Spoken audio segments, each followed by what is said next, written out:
다윗의 아들 이스라엘 왕 솔로몬의 잠언이라. 이는 지혜와 훈계를 알게 하며 명철의 말씀을 깨닫게 하며 지혜롭게 공의롭게 정의롭게 정직하게 행할 일에 대하여 훈계를 받게 하며 어리석은 자를 슬기롭게 하며 젊은 자에게 지식과 근실함을 주기 위한 것이니, 지혜 있는 자는 듣고 학식이 더할 것이요 명철한 자는 지략을 얻을 것이라. 잠언과 비유와 지혜 있는 자의 말과 그 오묘한 말을 깨달으리라. 여호와를 경외하는 것이 지식의 근본이거늘 미련한 자는 지혜와 훈계를 멸시하느니라. 아멘. 신앙의 기본인 성경을 채우라 라는 제목을 통해서 하나님의 말씀을 듣겠습니다. 지난번에 모든 운동선수는 기본이 잘 되어 있어야 승리할 수 있음을 말하였습니다.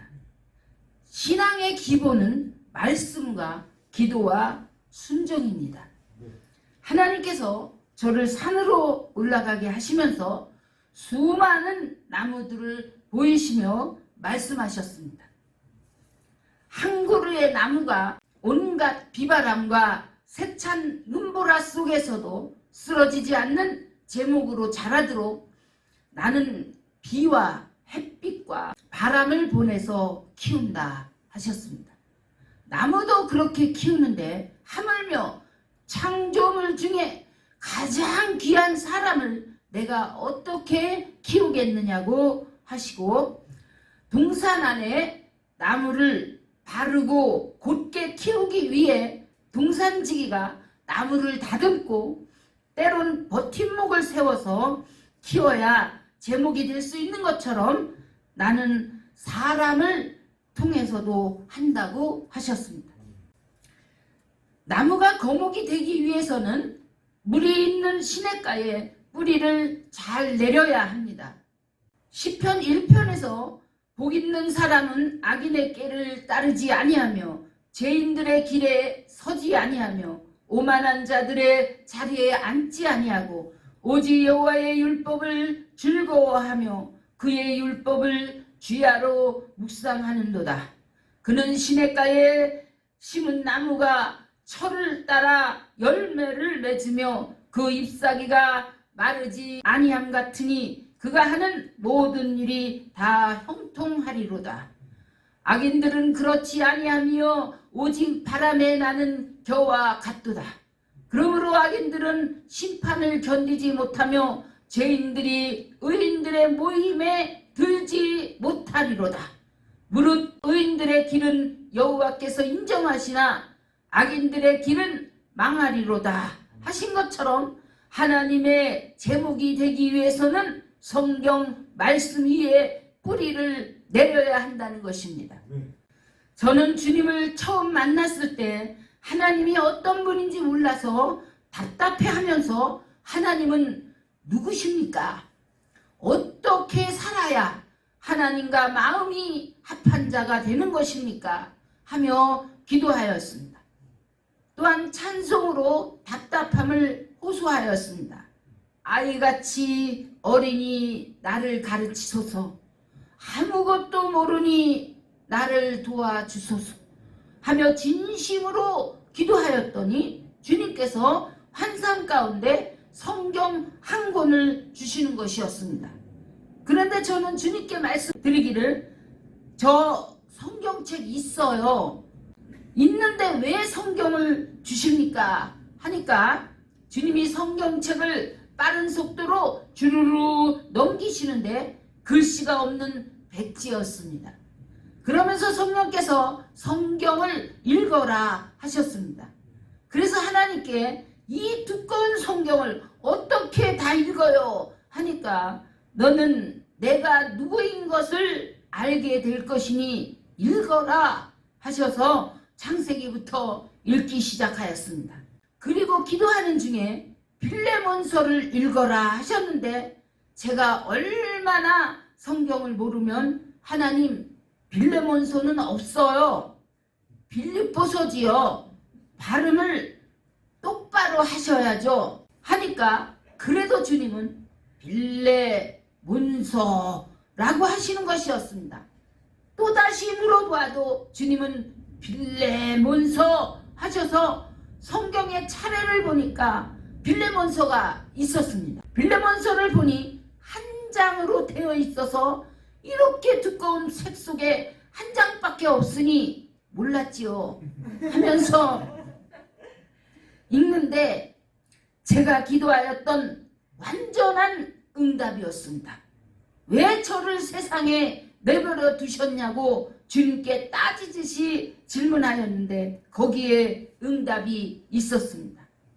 내가 너를 세상에 잠시 두었던 것은 세상이 그렇다는 것을 알고 내 옆에 영원히 머물러 두기 위함이며 예전에는 내가 무익하였으나 이제는 유익한 자가 되었으니 너에게 무엇을 어떻게 하라고 할 수 있으나 그것이 억지같이 되지 않고 자유로 하게 함으로 너는 오직 기도와 간구로 내 처소를 준비하라. 내가 너에게 들어가 더불어 먹고 살기를 위함이라 는 말씀으로 저에게 응답하셨습니다. 너무나도 놀랍고 신기하였습니다. 학개서를 통하여 말씀하신데 저의 삶을 살펴보니 정말 구멍 뚫린 전대에 넣는 것 같이 다 날아간 삶이었습니다. 그렇게 된 이유는 저의 삶에만 관심이 있었고 하나님의 나라를 세운 것은 생각지도 못했기 때문입니다. 이것을 깨닫고 진정한 회개를 하였습니다. 이제는 먼저 하나님의 나라를 세우는 일을 할 것을 결단하고 주님께 고백하였습니다. 또한 신명기 28장을 통하여 하나님의 말씀과 명령과 규례를 지키는 것이 순종이고 거역한 삶은 어떻게 되는지를 깨닫게 하셨습니다. 왜 이 말씀을 누가 가르쳐주지 않았는가 너무나도 안타까웠습니다. 어느 날은 기도한 후 쉬고 있는데 성령 하나님께서 아가 하셨습니다. 이게 무슨 소리인가 생각하는데 또다시 아가 하셔서 아니 내가 아가라는 건가? 내가 아기 같다는 것인가? 생각하며 그냥 성경을 보려고 성경을 탁 폈는데 아가가 성경에 있었습니다. 신기하고 놀라웠습니다. 그리고 아가서를 통하여 하나님의 사랑이 느껴지며 이토록 사랑한 그 사랑을 몰라주고 살아온 세월 동안 얼마나 나를 기다렸는가. 애타게 기다려오셨던 하나님의 사랑에 눈물이 터져 나왔습니다. 이제는 이 사랑에서 떠나지 않으리라 다짐하며 결단하였습니다. 그리고 복음서에서는 예수님의 십자가 사랑이 무엇인지 깨달아지며 이 죄인을 사랑하신 그 사랑에 압도되었습니다. 세상에 무엇과도 바꿀 수 없는 사랑이었습니다. 그 사랑에 탄복하며 증거자로 살기로 작정하게 되었습니다.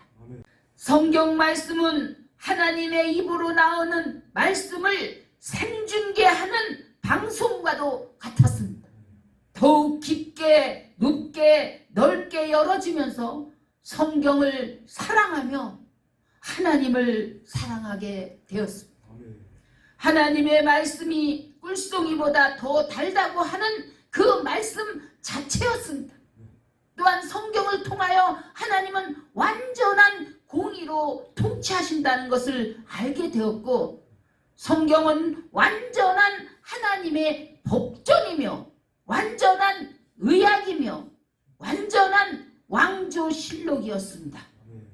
인간의 생명과 사망과 화와 복을 홀로 주관하시며 모든 교회와 나라와 민족과 세계를 하나님의 권능으로 통치하시는 하나님이셨습니다. 또한 인류 역사의 역사책이며 영원한 하나님의 나라가 들어있었습니다. 눈에 보이는 세계만이 아니라 영의 세계, 영원한 하나님께서 하나님께서 준비한 그 나라와 그 세계와 사후 세계까지 설명하고 가르쳐 주셨습니다. 인간이 어디로부터 와서 어디로 가는지 정확하게 길을 제시하시고 있습니다. 성경은 사람을 의로 교육하기에 참된 교과서이며 살아계신 하나님의 입에서 나오는 말씀이었습니다. 저는 성경이 너무나 좋아서 머리 위에 가슴 위에 올려놓고 살았습니다. 그리고 들어가라 이러며 살게 되었습니다. 주님은 말씀하시기를 너는 성경 하나만 가지고 읽다가 죽어라 하셔도 저는 그래도 괜찮아요 하였습니다. 그 안에 사랑하시는 하나님과 예수님과 성령님 삼일체 하나님이 계셨기 때문입니다. 그렇게 성령께서 저에게 말씀을 가르쳐 주시고 열어주셔서 말씀의 뿌리를 내리니 하나님께서 말씀으로 인도해 주셨습니다. 그리고 하나님께서 성경 안에 있는 실제적 장소에 다니게 하면서 성경은 역사적 사실이라는 것이 더욱 확신되게 하셨습니다. 성경 한 권만 가지면 세계를 가리라 하신 말씀이 저에게 성취되었고 성경이 바로 나의 전부요 재산이요 생명이었습니다. 이 가장 귀한 생명의 신비와 영원한 생명을 얻는 길이었습니다. 또한 나는 길이요 진리요 생명이라 하신 주님의 말씀이었습니다. 성경은 하나님께서 사랑하시는 인류 모두에게 주시는 지상의 최고의 선물입니다. 이제 이와 같은 동일한 은혜가 사랑하는 모든 이들에게 임하여 하나님의 말씀으로 말미암아 은혜와 사랑과 참 평안과 자유가 충만하시기를 주 예수 그리스도의 이름으로 축원드립니다. 진리를 알지니 진리가 너희를 자유케 하리라. 주님 말씀입니다.